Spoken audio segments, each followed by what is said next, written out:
Welcome to Operation Divine Reading. Matthew chapter 27. When morning came, all the chief priests and elders of the people plotted against Jesus to put him to death. And when they had bound him, they led him away and delivered him to Pontius Pilate, the governor.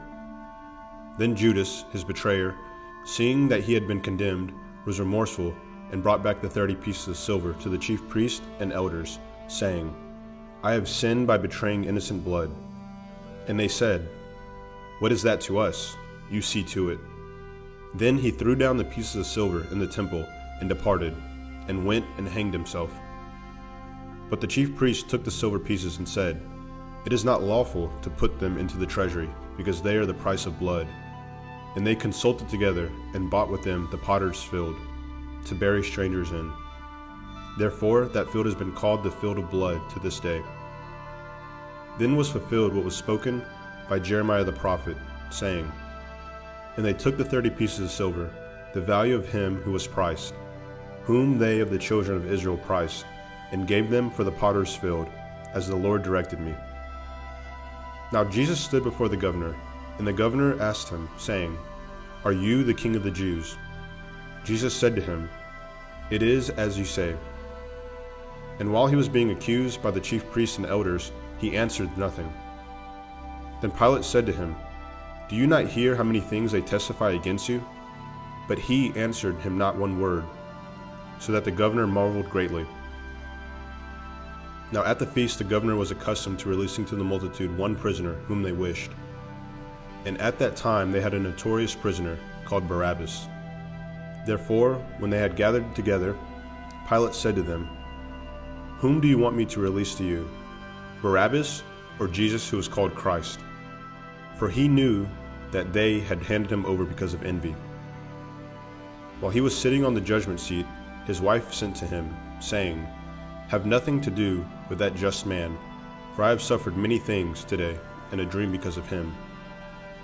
But the chief priests and elders persuaded the multitudes that they should ask for Barabbas and destroy Jesus.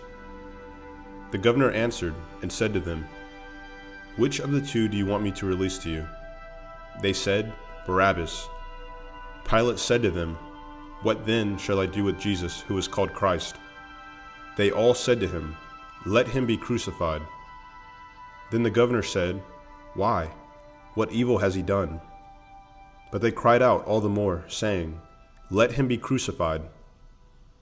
When Pilate saw that he could not prevail at all, but rather that a tumult was rising, he took water and washed his hands before the multitude, saying, "I am innocent of the blood of this just person. You see to it." And all the people answered and said, "His blood be on us and on our children."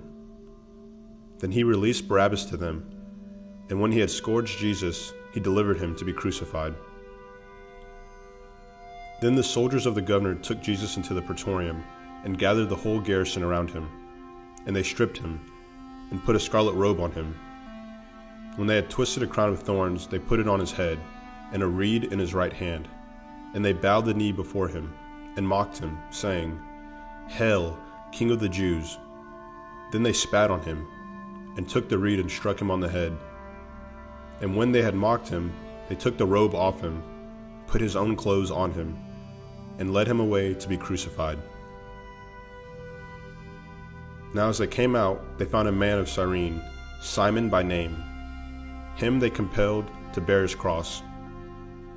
And when they had come to a place called Golgotha, that is to say, place of a skull, they gave him sour wine mingled with gall to drink. But when he had tasted it, he would not drink. Then they crucified him and divided his garments, casting lots, that it might be fulfilled which was spoken by the prophet, "They divided my garments among them, and for my clothing they cast lots." Sitting down, they kept watch over him there.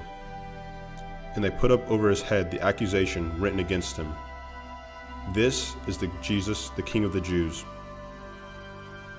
Then 2 robbers were crucified with him, one on the right and another on the left. And those who passed blasphemed him, wagging their heads and saying, "You who destroy the temple and build it in 3 days, save yourself. If you are the Son of God, come down from the cross." Likewise the chief priests also, mocking with the scribes and elders, said, "He saved others. Himself he cannot save. If he is the King of Israel, let him now come down from the cross, and we will believe him. He trusted in God.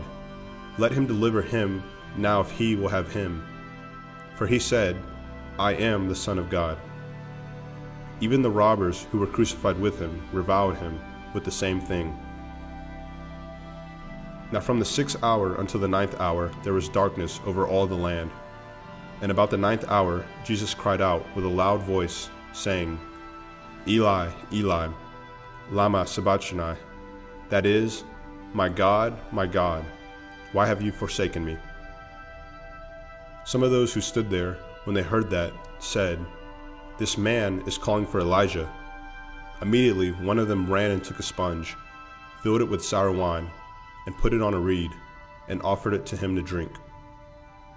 The rest said, "Let him alone. Let us see if Elijah will come to save him." And Jesus cried out again with a loud voice, and yielded up his spirit.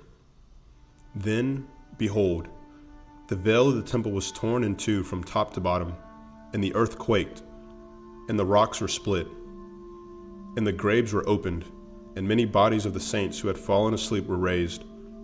And coming out of the graves after his resurrection, they went into the holy city and appeared to many.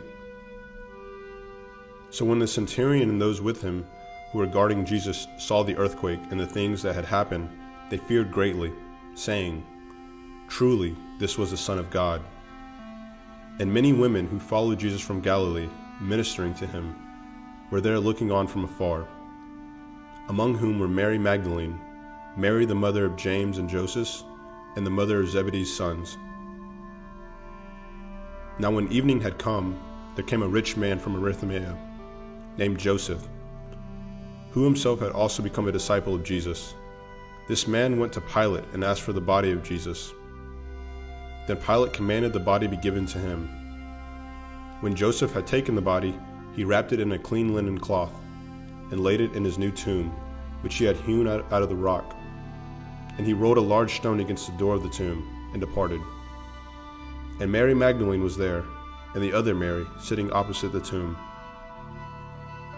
On the next day, which followed the day of preparation, the chief priests and Pharisees gathered together to Pilate, saying, "Sir, we remember, while he was still alive, how that deceiver said, 'After 3 days I will rise.' Therefore command that the tomb be made secure until the 3rd day, lest his disciples come by night and steal him away, and say to the people, 'He has risen from the dead.' So the last deception will be worse than the first." Pilate said to them, "You have a guard. Go your way. Make it as secure as you know how." So they went and made the tomb secure, sealing the stone and setting the guard.